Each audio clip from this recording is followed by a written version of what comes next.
Hello students, welcome you all to your channel the pharma scholar. So आज हम बात करेंगे हमारे एंटी मलेरियल ड्रग्स के पार्ट 2 की। फर्स्ट पार्ट मैंने पढ़ाया था। फर्स्ट पार्ट में हमने डिस्कस किया था लाइफ साइकिल ऑफ मलेरिया, कि जो मलेरिया का प्रोटोजोआ है वो किस तरीके से अपनी लाइफ साइकिल को कंप्लीट करता है, जिसमें मैंने बताया था कि सबसे पहले जो प्रोटोजोआ है वो मॉस्किटो में एंटर करता है। मॉस्किटो के बाद फिर वो ब्लड के थ्रू ह्यूमन की लीवर की सेल्स में एंड देन फिर वो ब्लड में एंटर करता है। तो इस तरीके से मलेरियल पैरासाइट की पूरी लाइफ साइकिल चलती थी। आज हम बात करेंगे हमारे उसी में एंटी मलेरियल ड्रग्स, कौन सी ऐसी ड्रग्स हैं जो एंटी मलेरियल इफेक्ट देती हैं एंड उनका क्लासिफिकेशन क्या है, किस तरीके से वो काम करती हैं एंड यूजेस क्या है। ओके, तो सबसे पहले हम डिस्कस करेंगे क्लासिफिकेशन की। क्लासिफिकेशन यहाँ पे दो तरीके का है, एक है हमारा केमिकल क्लासिफिकेशन, दूसरा है हमारा clinical classification. Chemical classification on the basis of क्या स्ट्रक्चर पाया जा रहा है हमारी केमिकल ड्रग्स में, या जो बोल सकते हैं ड्रग्स, एंटी मलेरियल ड्रग्स में उनका बेसिक स्ट्रक्चर क्या है, किस बेसिस पे उनका उस बेसिस से उनका क्लासिफिकेशन है। एंड दूसरा क्लासिफिकेशन होगा हमारा क्लिनिकल क्लासिफिकेशन। तो सबसे पहले हम देखते हैं केमिकल क्लासिफिकेशन। इसमें हमारी सबसे पहली ड्रग आती है that is a 4 amino quinolones. 4 amino quinolones में जो ड्रग आती है that is a chloroquine, amodiaquine and piperaquine. दूसरी जो क्लास आती है उसका नाम है 8 अमीनो क्विनोलोन्स। इसमें जो ड्रग आती है उसका नाम है प्रेमाक्विन, टेफनाक्विन। फिर आता है हमारा क्विनोलिन मेथेनॉल, जिसमें हमारी ड्रग आती है मेफ्लोक्विन। फिर आता है एल्कलॉइड्स। एल्कलॉइड्स में हमारी दो ड्रग आती है, क्विनीन एंड क्विनिडीन। एंटीफोलेट्स में आती है हमारी drugs that is a pyrimethamine, sulfadoxine, dapsone and proguanil. Antibiotics में ड्रग्स आती है हमारी doxycycline, clindamycin and hydroxy naphthoquinone में आती है हमारी ड्रग्स एटोवैक्यून एंड आर्टिमिसिनिन, जो कि बहुत इंपॉर्टेंट क्लास है, उसमें आती है हमारी drugs that is artemisinin, artemether, artesunate and arteether. And the last one is the aryl alcohol, इसमें ड्रग आती है हमारी lumefantrine. This is the chemical classification. इसमें जितनी भी ड्रग्स हैं उनके अंदर कौन सा केमिकल स्ट्रक्चर पाया जा रहा है उसके बेसिस पे क्लासिफिकेशन है। नेक्स्ट आता है हमारा क्लिनिकल क्लासिफिकेशन। क्लिनिकल क्लासिफिकेशन का मतलब है कि जो हमारी एंटी मलेरियल ड्रग्स हैं वो किस किस स्टेज पे अपना इफेक्ट दे रही है, यानी कि आप बोल सकते हैं कि जो लाइफ साइकिल है उसमें ये जो ड्रग्स हैं किस स्टेज पे ज़्यादा इफेक्टिव है, कि कौन सी ड्रग किस स्टेज पे ज़्यादा इफेक्टिव, राइट। डिवाइड किया है। पहला होता है हमारा टिश्यू सिजोंटिसाइड्स, दूसरा होगा हमारा हिप्नोजोइटिसाइड्स, तीसरा होगा हमारा ब्लड सिजोंटिसाइड्स, फोर्थ होगा हमारा गैमेटोसाइड्स एंड फिफ्थ होगा हमारा स्पोरोंटिसाइड्स। तो टिश्यू सिजोंटिसाइड्स से इट मींस कि जो पैरासाइट है वो लीवर की सेल्स में एंटर कर चुका है। अब इसमें हमारी कौन सी ड्रग्स इफेक्टिव है इस स्टेज पे, प्रेमाक्विन, पायरामिथामिन एंड सल्फोनामाइड। नेक्स्ट आता है हमारा हिप्नोजोटिसाइड्स। इस कैटेगरी में हमारी जो ड्रग आएगी दैट इज अ प्रेमाक्विन एंड टेफनाक्विन। फिर आता है हमारा third category blood schizonticides. Blood सिजोंटिसाइड्स में जो आप बोल सकते हैं पैरासाइट है वो एक इरिथ्रोसाइटिक फेज में एंटर कर चुका है, यानी कि ब्लड में उसका इन्फेक्शन स्प्रेड हो चुका है, उसी को हम बोल रहे हैं ब्लड सिजोंटिसाइड्स। इसमें हमारी ड्रग आएगी, इसमें हम दो तरीके की ड्रग आएगी। पहला आती है हमारी टाइप 1 क्विक ऑनसेट एक्शन, ये वाली, जिसमें हमारी आएगी chloroquine, mefloquine, quinine, halofantrine and artemisinin. And दूसरी आएगी हमारी टाइप 2 स्लो ऑनसेट, यानी कि जो क्विक ऑनसेट वाली होगी वो जल्दी एक्शन देगी एंड जो स्लो ऑनसेट वाली होगी थोड़ी सी डिले लगेगा उसको अपना एक्शन देने में। सो जो टाइप 2 स्लो ऑनसेट वाली है उसमें हमारी ड्रग आती है that is a pyrimethamine, sulfonamide, sulfones and other antibiotics.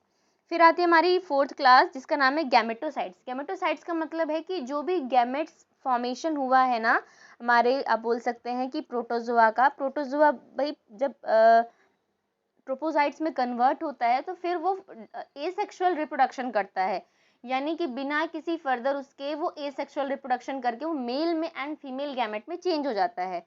तो अब यही मेल एंड फीमेल गैमेट जो मॉस्किटो होता है उसके स्टमक में चले जाते हैं एंड फिर वहाँ पे सेक्सुअल रिप्रोडक्शन की साइकिल चलती है। सो ये जो गैमेटोसाइट्स हैं ये ह्यूमन में ही आप बोल सकते हैं कि प्रेजेंट रहते हैं। सो इस कैटेगरी को, यानी कि हमारी जो ड्रग्स हैं जो इस कैटेगरी पे इफेक्टिव हैं that is our primaquine for plasmodium falciparum नाम की जो प्रोटोजोआ है उसके लिए इफेक्टिव होगी, एंड क्विनीन इफेक्टिव होगी प्लाज्मोडियम वाइवेक्स के लिए, प्लाज्मोडियम मलेरी के लिए एंड प्लाज्मोडियम ओवेल के लिए। लास्ट आता है हमारा स्पोरोंटिसाइड्स। इस कैटेगरी में जो हमारी ड्रग है that is our primaquine and chloroquine.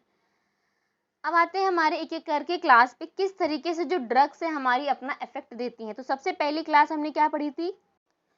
सो अब हम बात करेंगे हमारे कैटेगरी की, that is the first category थी हमारी 4 अमीनोक्विनोलोन्स, जिसमें जो हमारी ड्रग आ रही थी वो थी क्लोरोक्विन। क्लोरोक्विन हमारी सबसे effective and rapidly acting drug मानी जाती है। क्लोरोक्विन एक्ट करती है ब्लड सिजोंटिसाइड्स पे। ब्लड सिजोंटिसाइड्स आप बोल सकते हैं कि जो ब्लड में एंटर कर चुके हैं सिजोंटिसाइड्स, उसी को हम बोल रहे हैं ब्लड सिजोंटिसाइड्स। एंड क्लोरोक्विन ऐसे ही ब्लड सिजोंटिसाइड्स के लिए काफी इफेक्टिव ड्रग मानी जाती है। अगर हम इसके मैकेनिज्म ऑफ एक्शन की बात करें ना, तो इसका मैकेनिज्म ऑफ एक्शन काफी इंटरेस्टिंग है।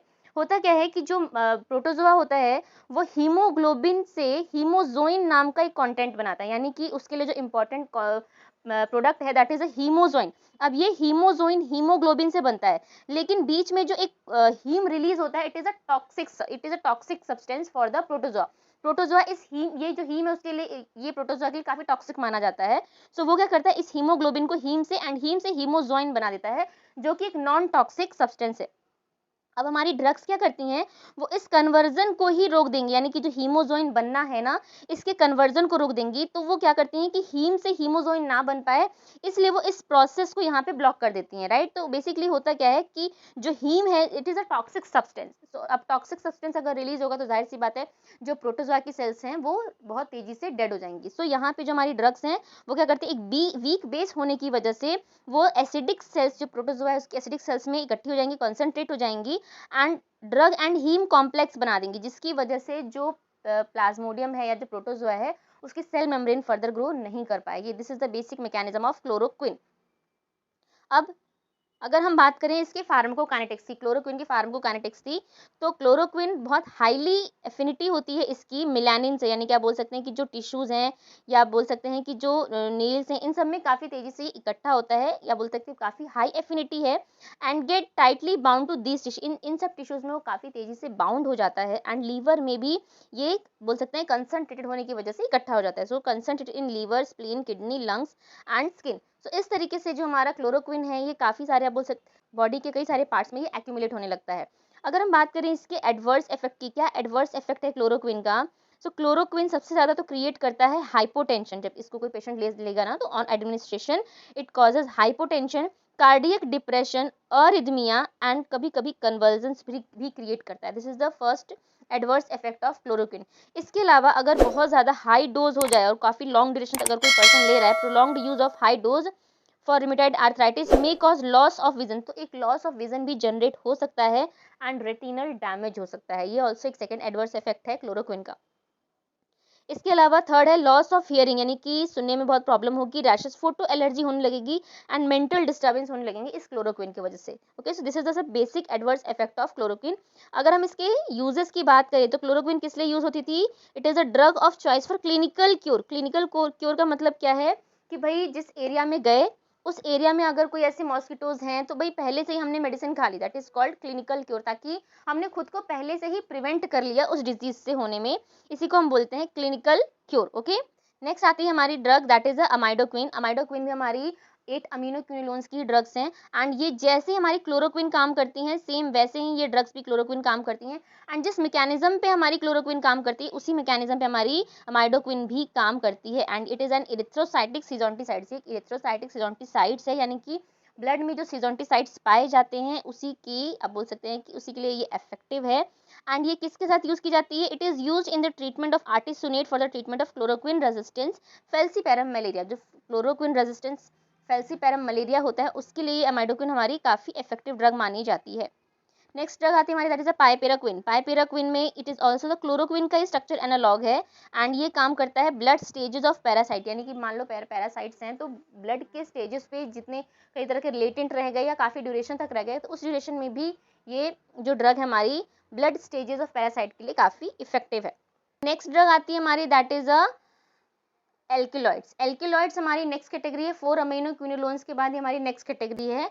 इसमें हमारी क्विनीन एंड क्विनिडीन ये दो ड्रग्स आती हैं। ये क्विनीन एंड क्विनिडीन ये दोनों ही ड्रग्स ऑब्टेन्ड की जाती हैं किससे? सिनकोना बार्क से। ये सिनकोना बार्क है ना, इससे ही हमारा क्विनीन एंड क्विनिडीन ऑब्टेन किया जाता है। इम्पॉर्टेंट बात यह है कि इसमें जो क्विनिडीन है वो हमारे उसकी एंटी मलेरियल एक्टिविटी नहीं होती है, जो क्विनीन होता है उसकी एंटी मलेरियल एक्टिविटी होती है। अब अगर हम इसके मैकेनिज्म की बात करें तो इसका मैकेनिज्म भी सेम क्लोरोक्विन जैसा ही है, यानी कि ये भी टिश्यू या पैरासाइट जो है उसके टिश्यूज़ में जा करके एंड उसके हीमोग्लोबिन को टॉक्सिक क्रिएट कर देती है, जिसकी वजह से जो पैरासाइट है वो डेड हो जाता है। अगर इसके एंटी मलेरियल एक्शन की बात करें तो ये हाईली इफेक्टिव ब्लड सिजोंटिसाइड्स यानी कि ब्लड में पाए जाने वाले जो सिजोंटिसाइड्स हैं उनके लिए हमारी क्विनिन काफ़ी इफेक्टिव ड्रग मानी जाती है एंड जितने भी टाइप के प्लाज्मोडिया हैं उन सब के लिए काफ़ी इफेक्टिव होती है। अगर ये साथ ही साथ इसकी गैमेटोसाइडल एक्टिविटी भी होती है प्लाज्मोडियम वाइवेक्स के लिए, यानी कि अगर प्लाज्मोडियम वाइवेक्स का मलेरिया होगा तो उसके गैमेट्स भी अगर प्रेजेंट रहेंगे, यानी कि इरिथ्रोसाइटिक फेज के बाद जो गैमेट्स बनते हैं ना, मेल एंड फीमेल गैमेट, उसके लिए भी हमारी ये क्विनिन एक आप बोल सकते हैं कि एंटी मलेरियल एक्टिविटी शो करती है। इसके अलावा एल्केलॉइड्स जो हमारी क्विनिन एंड क्विनिडीन है उसका जीआईटी पे क्या इफेक्ट पड़ता है, तो क्योंकि ये क्विनिन बहुत बिटर होती है जिसकी वजह से गैस्ट्रिक एसिड का सिक्रीशन करती है, गैस्ट्रिक जूस का सिक्रीशन करती है। सीवीएस पे यानी कार्डियोवास्कुलर सिस्टम पे क्विनिन डायरेक्टली डिप्रेस करती है मायोकार्डियम मसल्स को एंड कैन कॉज हाइपोटेंशन भी क्रिएट करती है। अगर हम बात करें क्विनिन के स्केलेटल मसल्स पे तो क्विनिन स्केलेटल मसल्स को डिप्रेस करती है एंड कॉन्ट्रैक्शन रिस्पॉन्स को भी डिक्रीज करती है। ये सारा एक्शन किसका है, क्विनिन का, ये एल्कलॉइड्स हम पढ़ रहे हैं। नेक्स्ट आता है हमारा नेक्स्ट कैटेगरी, उसका एडवर्स इफेक्ट क्या है। सो क्विनिन डोज डिपेंडेंट टॉक्सिसिटी करती है, क्या करती है, डोज डिपेंडेंट टॉक्सिसिटी, यानी कि डोज जितना ज़्यादा बढ़ता जाएगा उतना ही टॉक्सिसिटी बढ़ती जाएगी एंड ये क्रिएट करेगी सिंकोनिज्म, यानी कि सिंकोना से जो बोल सकते हैं टॉक्सिसिटी होती है उसी को हम बोलते हैं सिंकोनिज्म। हाइपोग्लाइसीमिया, ब्लड शुगर लेवल को डिक्रीज कर देगा, इट मीन्स कि डायबिटीज के पेशेंट को सिंकोना नहीं दिया जा सकता है।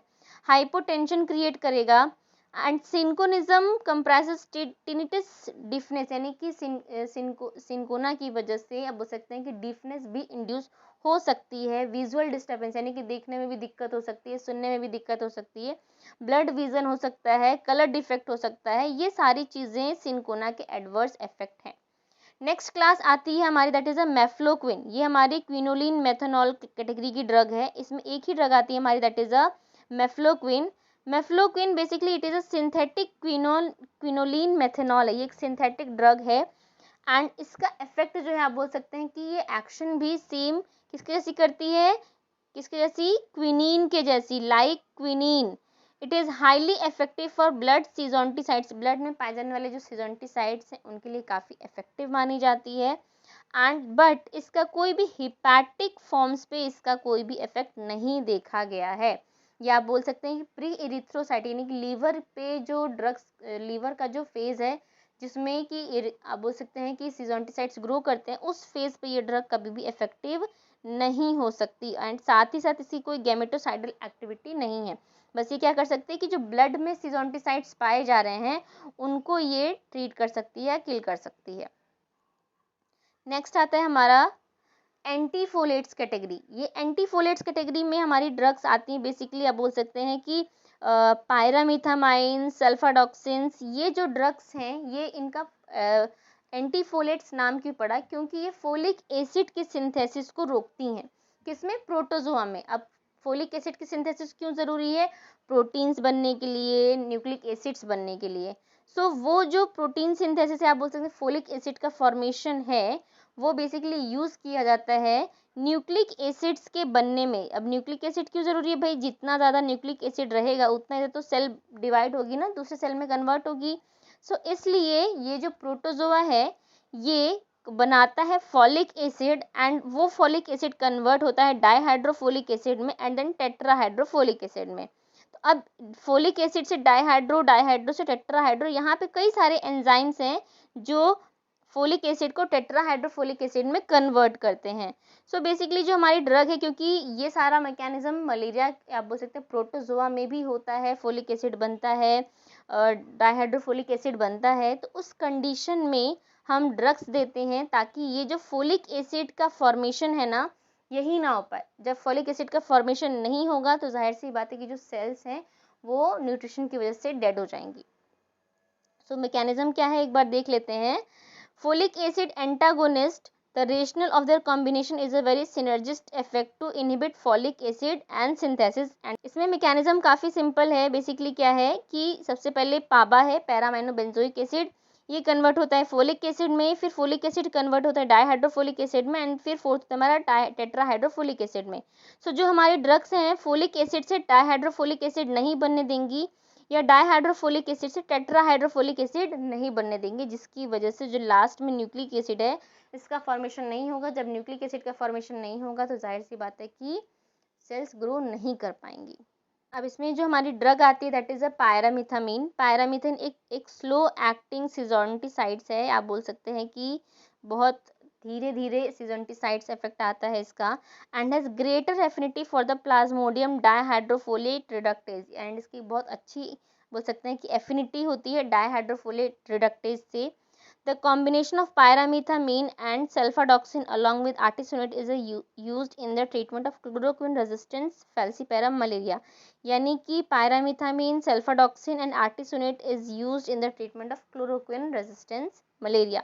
कितना यूज़ होता था? तो pyrimethamine यूज़ होता था 255 mg.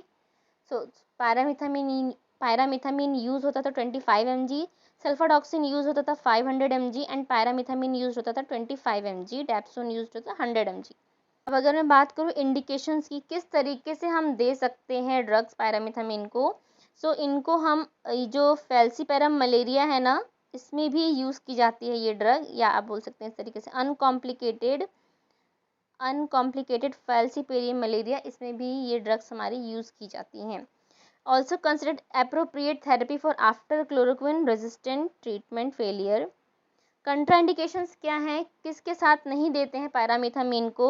Use with patients in cautions with renal और हेपाटिक डिसफंक्शन. जिन पेशेंट्स को रीनल की एंड किडनी की प्रॉब्लम होगी वो लोग इस तरीके से आप बोल सकते हैं कि यूज़ नहीं कर सकते. Must give folate supplements in patient that are pregnant. जो भी लेडीज़ हैं जो प्रेगनेंसी में हैं उनको अगर हम ये फोलेट रिडक्टेज या एंटी मेटाबोलाइट्स देंगे तो उनके ब्लड की भी लेवल हमें बहुत चेक करना पड़ेगा. नेक्स्ट आती है हमारी कैटेगरी दैट इज़ हाइड्रोक्सीनेफ्थाक्विन. हाइड्रोक्सीनेफ्थाक्विन में जो हमारी ड्रग आ रही that is एटोवैक्यून.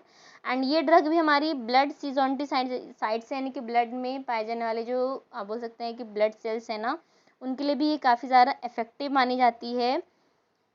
Pre erythrocytic form जो लीवर की सेल्स में होता है बेबी का, उसी को हम बोलते हैं pre erythrocytic forms of plasmodium falciparum is used with proguanil. यानी कि जो प्रोग्वानिल है उसके साथ यूज़ किया जा सकता है एटोवैक्यून. नेक्स्ट कैटेगरी आती है हमारी 8 अमीनो क्विनोलोन्स. 8 अमीनो क्विनोलोन्स ये highly effective against hepatic stages. यानी कि आप बोल सकते हैं कि अब हम बात करेंगे हमारे एडवर्स इफेक्ट की. सबसे पहला एडवर्स इफेक्ट है haemolytic anaemia, G6PD deficiency and used in pregnancy. And फिर सेकंड है यूसेज इन प्रेगनेंसी. आप बोल सकते हैं कि प्रीमास क्वीन जो है वो कंट्राइंडिकेटेड थी इन प्रेग्नेंट यूसेज इन प्रेगनेंसी. सो ये दो बेसिक एडवर्स इफेक्ट हैं हमारे बोल सकते हैं कि एंटी मलेरियल ड्रग्स के पार्ट 2 में. अगर आपको इससे कोई भी डाउट है रिलेटेड तो आप मुझे मैसेज कर सकते हैं, मुझे मेल कर सकते हैं. Thank you so much for the watching and please channel को सब्सक्राइब कर लीजिएगा.